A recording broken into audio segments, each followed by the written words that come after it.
যখন নাকি কৃত্রিম বুদ্ধিমত্তার সময় চলে এসেছে, আর্টিফিশিয়াল ইন্টেলিজেন্সের, বিশেষ করে জেনারেটিভ ইন্টেলিজেন্স আমাদের আগামীতে আমাদের কর্মক্ষেত্রে, আমাদের প্রশিক্ষণে একটি বৈপ্লবিক পরিবর্তন আনবে এবং সেই সময়ের জন্য আমাদের প্রস্তুত হতে হবে। আমরা যারা এখানে উপস্থিত হয়েছি সবাই খুব কম সময় হয়তো আমরা এই অধিদপ্তরে আমাদের কর্মকালীন সময় পাব। ভবিষ্যতে যারা এই অধিদপ্তর নেতৃত্ব দিবেন, অধিদপ্তরে কাজ করবেন, তাদেরকে এই আধুনিক প্রযুক্তিতে যদি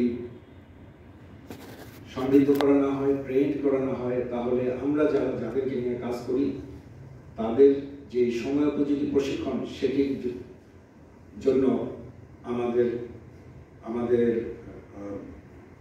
সংগ্রাম করতে হবে। আমাদেরকে সেই সময়ের জন্য প্রস্তুত হতে হবে এবং সেই প্রস্তুতির ক্ষেত্র যে ইনস্টিটিউশন, সেই ইনস্টিটিউশন এই আধুনিক প্রযুক্তির প্রশিক্ষণের আয়োজন করছে এবং আগামীতেও করবে, এই আশাবাদ আমি ব্যক্ত করছি। আমি আজকে এই প্রশিক্ষণ কেন্দ্রে এসে আমি একটি পরিবর্তন দেখলাম।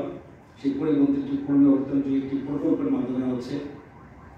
এই হলরুমে ইতিপূর্বে যে অবস্থানে আমি অন্ততপক্ষে আমার আগের প্রশিক্ষণে দেখে গিয়েছিলাম, আজকে তার চাইতে একটি ব্যতিক্রম এবং নতুনত্ব আমি দেখছি, আমার কাছে ভালো লাগছে। আমি আশা করব আমার অধিদপ্তরের যিনি আমাদের পরিচালক প্রশাসক মহোদয় এখানে আছেন, এটাকে এই আধুনিকীকরণ আরও যেন চলমান থাকে এবং সময়ের সাথে সাথে এটা যেন যাদের জন্য প্রশিক্ষণ তারাও যেন সেই সুবিধায় সুযোগ লাভ করে এবং উপকৃত হয়। আমি এর আগের প্রশিক্ষণে আমাদের অধ্যক্ষ মহোদয়ের কাছে আবেদন করেছিলাম যে আমাদের অবকাঠামো আছে, আমাদের হোস্টেল, আমাদের একাডেমিক ভবন, সেই জায়গাগুলোতে কিছু পরিবর্তন দরকার। আজকে আমি এসে অত্যন্ত আনন্দিত যে উনি সেই কাজটি অত্যন্ত দক্ষতার সাথে করে যাচ্ছেন। আমি আশা করি উনি এই কাজটি সমাধান করতে পারবেন ওনার যোগ্য নেতৃত্বে। পরিচালক প্রশাসক মহোদয়, আপনি এখানে উপস্থিত আছেন। স্যার, আপনি জানেন যে আমাদের মাঠ পর্যায়ে আমরা যারা কাজ করি, আমাদের প্রতিটা প্রশিক্ষণ কেন্দ্র, বিশেষ করে উপপরিচালকের কার্যালয় এবং যুব প্রশিক্ষণ কেন্দ্র, দুইটি কিন্তু আমাদের একই রকমভাবে আধুনিকীকরণ করা খুবই প্রয়োজন। কারণ আমরা যে সমস্ত ল্যাবে কাজ করে আমাদের স্টুডেন্টদের, আমাদের যুবদের প্রশিক্ষণ দিই, প্রশিক্ষণ সেন্টারগুলা আমাদের সেই আগে 15-20 বছর আগে যে অবস্থা ছিল ঠিক একই অবস্থায় রয়ে গেছে। যেমন আমি ধরি, যদি সেলাই প্রশিক্ষণ আমরা দিচ্ছি, আমাদের সেই 20 বছর 25 বছর আগে যে সেলাই মেশিন, সেই মেশিন দিয়ে আমাদের প্রশিক্ষণার্থীরা কাজ করে। আমাদের electronics trade, electrical and house wiring trade, গবাদি পশুপালন ট্রেড, কৃষিভিত্তিক যে সমস্ত প্রশিক্ষণগুলো রয়েছে, মৎস্য প্রশিক্ষণ, প্রতিটা প্রশিক্ষণের জন্য আমাদের আধুনিক ক্লাস প্রয়োজন এবং এই সমস্ত সেন্টারগুলো আমাদের আধুনিকীকরণ অত্যন্ত জরুরি হয়ে গিয়েছে।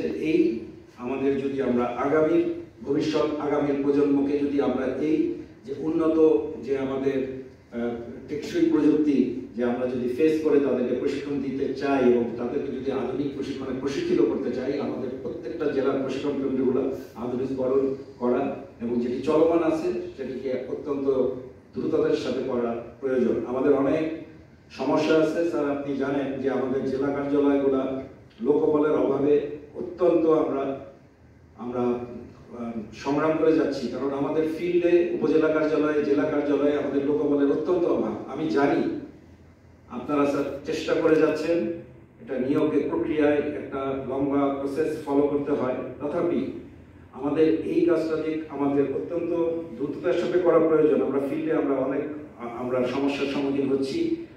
রিসেন্টলি যে প্রমোশনগুলো হয়েছে আমাদের উপজেলা কার্যালয় থেকে সহকারী উপজেলা কর্মকর্তায় প্রমোটেড হয়েছেন, এই কারণে আমাদের ফিল্ডে অনেক সমস্যা এবং গ্যাপ তৈরি হয়েছে।